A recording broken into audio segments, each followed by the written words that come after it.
Great. What do you make of Sir Keir Starmer as leader of the Labour Party?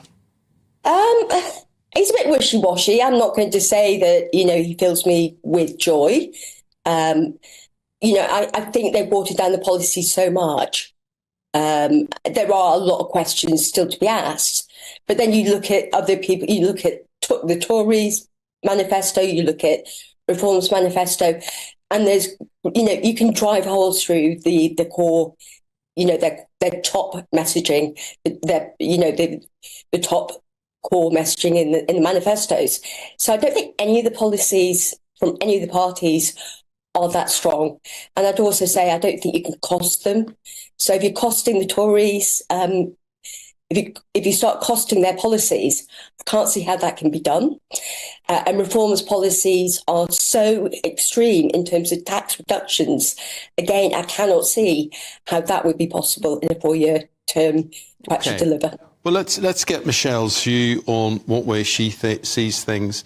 What amazes me, Michelle, is the strength of the Labour lead, which really just shows how bad the Conservatives must have been viewed. The reason I say that is that Starmer is one of the most boring politicians without charisma that I have ever seen.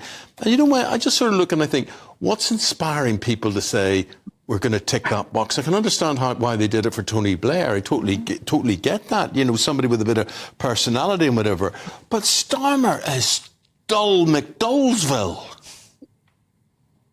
Yeah, I absolutely, totally agree. The icing on the cake for me was when he came out and said that he didn't work after 6 p.m. on Fridays. I mean, I'm sorry, if you're running this country, you should be available on call 24 hours a day, 24/7. But do you believe him? Do you believe him? You see, I look at that and I think he's saying what he thinks people want him to say. I'm a modern guy. I'm in with my family. Family comes first with me. This is a man that doesn't know the difference between a man and a woman. I mean, that speaks volumes for me. At the end of the day, if you don't know the difference between a man and a woman, you've got some serious issues. Well, here's the next thing. The next point I'm going to make is he doesn't know what working class means. Keir Starmer is out of touch. His definition of working class is actually upper middle class. He's not in touch with the people. He's a long way off what's actually going on out in the real world. You see, Michelle, I think that's a very, very good point you make. I am working class, born and bred, right? But I have to admit, I'm not in a working class area now. I do mix with working class people and whatever, but my pay packet means that I'm definitely not working class. But all my roots, all my instinct is working class. And you can be conservative and working class. You can be Lib Dem and working class. You can be Labour and working class. I get all that. At least you have to know that you're working class. Yeah, what you are.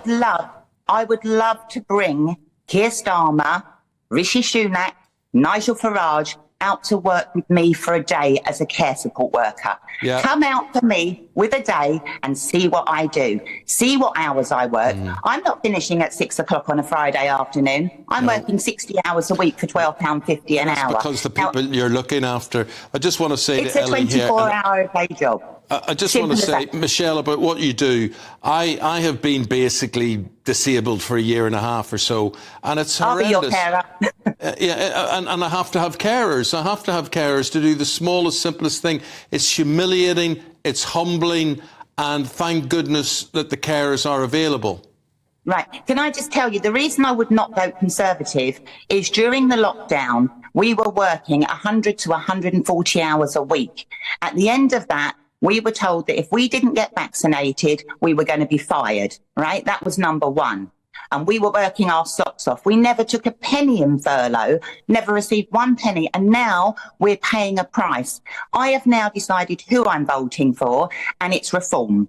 I'm very cross with mainstream media. I've even made a Nigel Farage cake.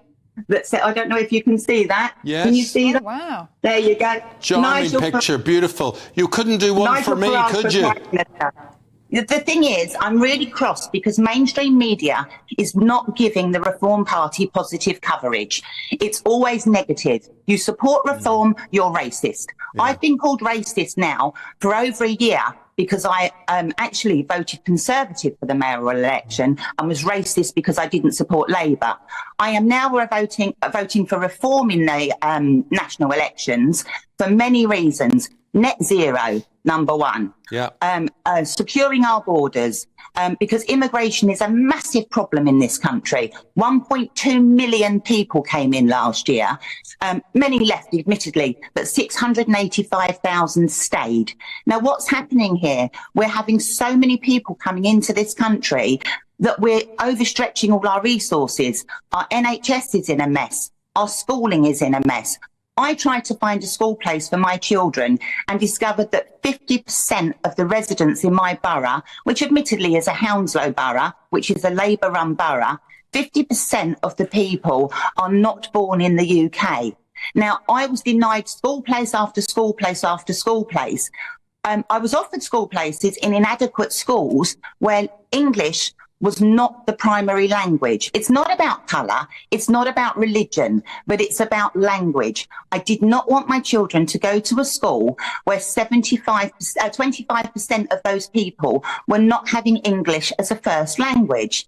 Now, what's annoying is that people are coming into the country, no problem with legal immigration at all.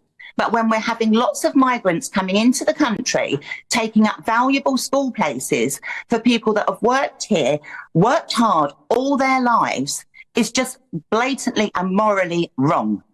And that's another reason. Okay. I'm also, the Reform Party are supporting the motorist. Living in a Labour borough in London, everything is anti-motorist. Sadiq Khan is who I've been looking at in terms of how Labour operate. £87.50 a week for somebody with a non-ULEZ compliant car is outrageous. Yeah. He's got his own diversity officers. Now, this annoys me. You've got diversity and inclusion officers earning salaries in excess of £150,000. There's one in the NHS, £100,000 for a diversity officer, but yet your nurses are on £15 an hour. How is that justified? I'm sorry I asked you what the problem was, but certainly I know you could go on there forever. That was brilliant. And a lovely cake, incidentally. Absolutely. Nigel, go Nigel. Nigel for PM one day.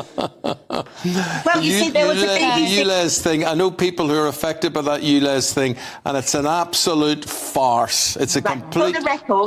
For the record, we are... People that support Reform are not racist.